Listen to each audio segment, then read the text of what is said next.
因为问电压力锅推荐哪一款的朋友实在太多了，所以我收集了目前比较热门的几款来给大家测评对比一下。这4个容量都差不多，它们都比较适合1至3口之家，价格差别也不是很大，放在一起比应该还算公平。压力锅确实是很实用的，它们主要功能有煮米饭，特别是平时比较难煮的杂粮饭，可以不用浸泡直接煮得很软糯，白米饭也可以速度更快。煮粥，特别是比较难煮的杂粮粥，基本不会溢锅，也不用看管。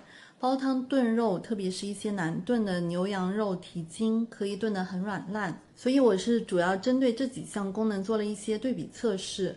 本来想把过程展开跟大家详细说的，但一不小心写了4000多字的文稿，我怕你们没有耐心看完，所以我还是跳过过程，直接跟大家讲它们的主要区别和各自的优缺点。它们有一个很大的区别是泄压方式。压力锅在结束加热后，锅内会有余压，不能马上开盖，这个过程可能需要几分钟到10几20分钟不等，所以选一个适合自己的泄压方式是会很大程度上提升使用体验的。传统的泄压方式就像爱丽丝这样，要么等锅内自己慢慢降温降压，要么手动拨动这个泄压阀。优点是可以自己控制这个排气的力度，缺点是需要人工在这里操作，要注意防喷溅、防烫，有时候可能也会忘记关上这个气阀，导致溢锅。如果等锅自己降的话，时间有可能比较久。Bruno 是在这个基础上加了个风扇，泄压的时候风扇会自动帮助降温，但这个作用真的很有限。至少我在测试的过程中，当它泄压结束的时候，旁边的爱丽丝也没剩多少气了。所以你可以认为它们两个的泄压方式基本是一样的。左边的适合和大宇都是电磁阀智能泄压，在结束加热后它们会自动排气，优点是快，常常可以弯道超车，也不用人手在这里操作。缺点是可能有喷溅，当然他们是有做一些设计来防止这个情况发生的，但大宇其实排的还是有点粗暴，煮杂粮饭的时候是有点轻微溅出的，煮粥炖猪蹄汤的时候倒还好。适合这点做得更细致一些，增加了一个这个小盖子，可以降噪也可以减少喷溅。煮粥浓汤这2个功能的时候也会慢慢排气，我试的这些功能也都没有溢锅喷溅的情况发生。另外，因为是电磁阀智能泄压，他们在煮饭的过程中也都设置了几次排气。用他们的话说，泄压过程会让锅内的米饭剧烈舞动，出来的效果更加粒粒分明。我试着用他们2个的精煮模式分别煮了1杯米，确实都是粒粒分明的。所以截止到这里，大家就可以站个队了。喜欢电磁阀的就站左边，喜欢手动泄压的就站右边。接下来我就直接说下每个的优缺点。这4个里面适合的价格相对高一些，但它的细节设计和功能还是有点东西的，包括刚才说的电磁阀自动泄压。煮饭功能也是4个里面最细致的，有精煮饭、快煮饭、杂粮饭。它饭包模式下，这里显示的时间约等于总时间，所以看上去时间比较长，实际跟另外3个差不多或者更快。内胆的水位线也提示得很精细，有东北米丝苗、米杂粮饭，这边还有白粥、杂粮粥、蒸煮水位、最大水位，按照这个水位线来基本不会出错。另外几个都是只有米饭和粥2个选项。然后按照我的测试来看，不管是快煮饭还是精煮饭，煮出来的白米饭都还是比较粒粒分明，口感适中的，杂粮饭也是很软糯的。杂粮粥的话，煮出来的芸豆花生稍微差点口感，其他都是够软糯的，这点另外3锅的情况也差不多，所以像豆花生这种可以选择加长时间。除了快煮饭，这里每个功能都可以根据自己想要的口感去调节时间，可调范围也非常大。然后是蒸汽煮，这个是带压力的蒸，可以蒸一些比较难熟的食材。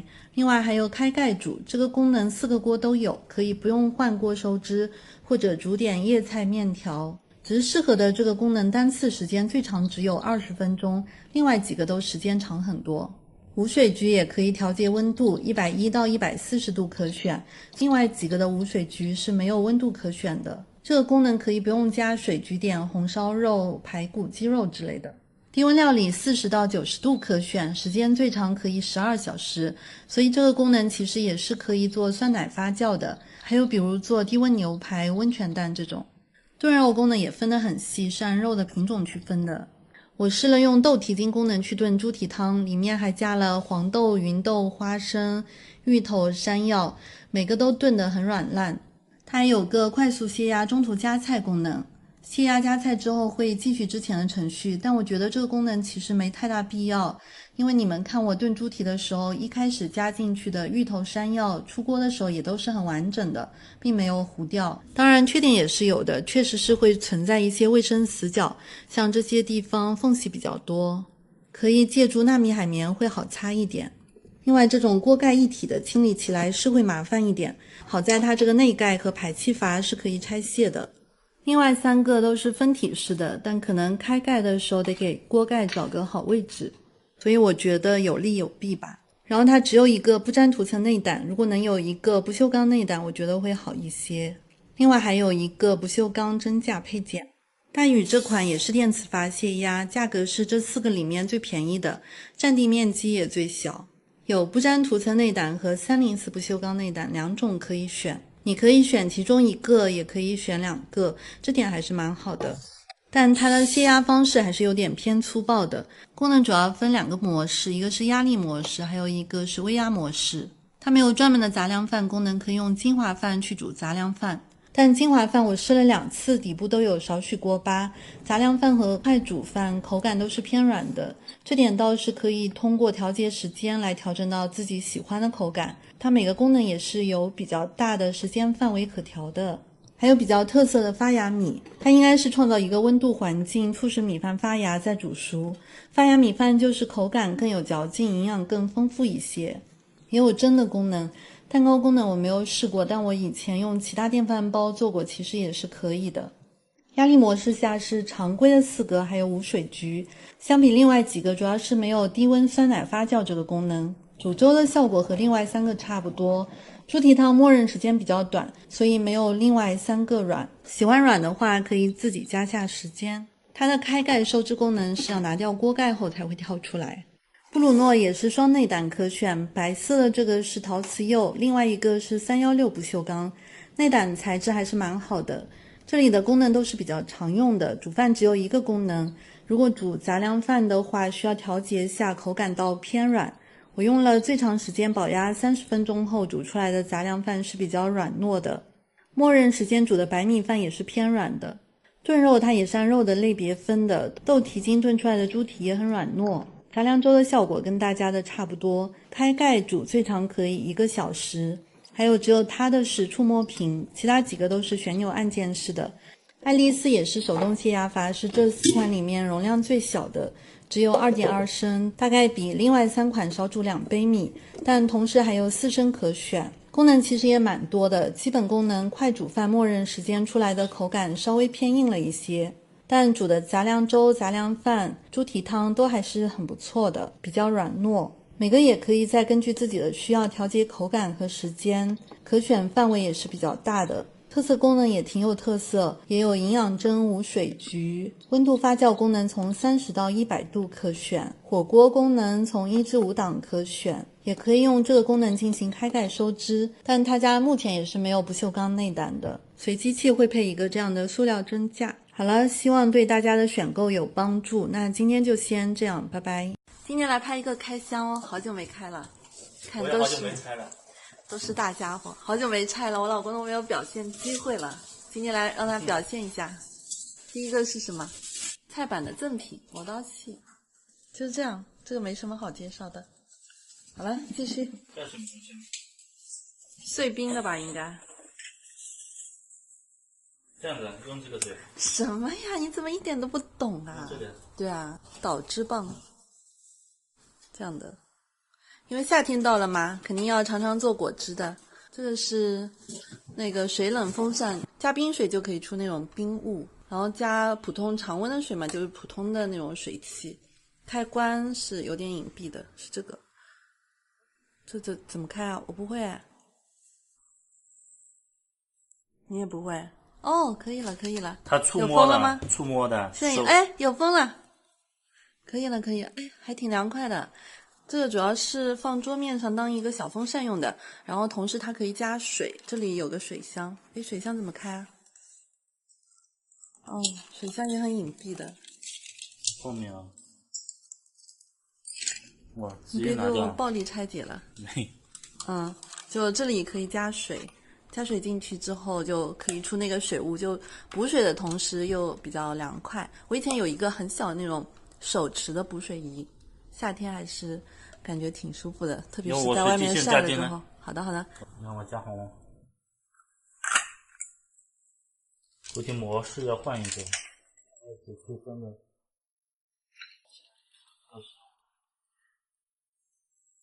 怎么出水的时候好像有一点声音？如果光开风扇好像没什么，是比较安静的。拍得出吗？拍不出啊，看不出来。现在可以看到了。这雾气是一阵一阵的啊，还可以。主要是样子还蛮好看的，放在桌面上。这个是那个挂烫机，电熨斗挂烫机。挂烫机我当时本来是考虑摩飞和大宇的，然后看了一个测评之后就对比了他们4款摩飞、大宇，还有这个舒乐士的，还有一个科西的，发现这个可能就各方面都更好一些，所以我就选了这个。然后正好它也出了一个白色的，还蛮好看的。哇，这个白色好好看啊！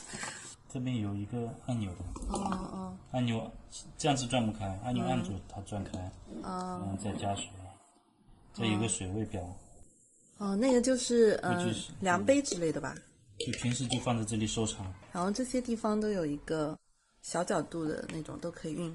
哎，真的不错，这个好看，真挺好看的吧？颜值可以的。然后有一点点磨砂的感觉，不是磨砂，反正你看，它这个一点点高出这几个角，它就是用这个高出的角来倒进去的。你看它还有一个箭头。然后这边有分那个的，好像分干烫和湿烫的，那边我看那边写着，反正挺好看的，好看，挺好看的，比他们宝蓝色好看多了。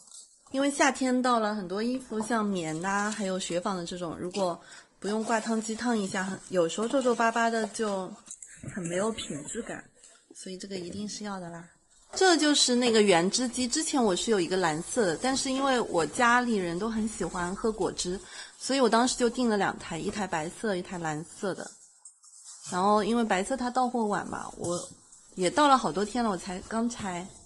然后今年的话，其实很多电器品牌都有出那个原汁机。这个摩飞的呢，就是它的特点就是它可以打气泡嘛。然后之前蓝色那个我们也已经试过了，感觉味道确实很不错啊，对吧？白色好看多了吧？这些东西光看看都好看。然后这个随机器是送3个气泡弹的，3个用完之后，是可以另外买的。另外买的话，好像20多块钱10个吧。不用气泡弹它也是可以喝的，但加了气泡弹的话，可能更加有一点点汽水的那种效果。这是你买的东西吧？对，我买了家里收纳的东西，就被子。这是我老公买的收纳家里的被子的东西，压缩袋吧。压缩袋。其实这次全部都是那个换季的东西啊。因为我们这边过了5一，基本上就是夏天了，像我们现在都穿短袖了。抽气用的。抽气。这东西很常见了，就不是。这几个大家伙先拆掉了。拆。这个大的，外面还有几个大的。这款椅子就现在其实也蛮流行的，是那种复古风格的这个。然后细节感觉也很，哇，这个好光滑，打磨的。这木头细节也很不错。这木头好像是水曲柳的，那个边边是水曲柳，然后这里是藤编的。好了，等一下摆上去再看，这个先放一边。这是那个空气循环扇，今天的真的都是夏天用的。对，刚才收纳的也是为了把冬天的被子收了。对啊，全部都是夏天用的。这个循环扇就是说可以促进整个房间的那个空气循环，可以吹到20米风距啊，这么小一个啊，可以吹到20米风距。比如说夏天如果开空调的话，用这个吹就可以让室内的温度更快的下降。可以直接把遥控器固定在这里。页面上说很静音，可以8档变频，我们等一下就试一下。还有一个桌子要安装一下，还有一张椅子，你都拿进都拆一下吧。我现在就是又买了一张大一点的桌子。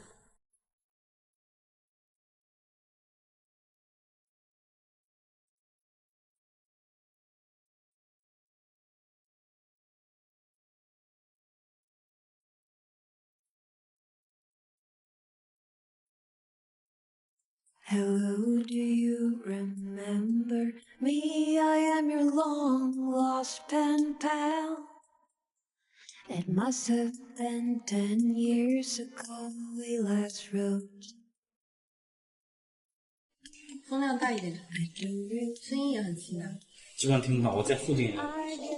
对啊，就说很轻的嘛。他说26分贝嘛，超轻的。哇，现在大了。4档听到一点点。5档开始有声音。对，5档我这里也能听到。哎，在桌子这个位置，这个风扇5档已经上过来，挺凉快了。我觉得可以当那种普通风扇用，然后它又可以空气循环，我觉得挺好的。反正今天这几个都觉得挺满意的，又好看，又看上去品质感也蛮好的。好了，那今天这个视频就先这样吧，下次再见，拜拜。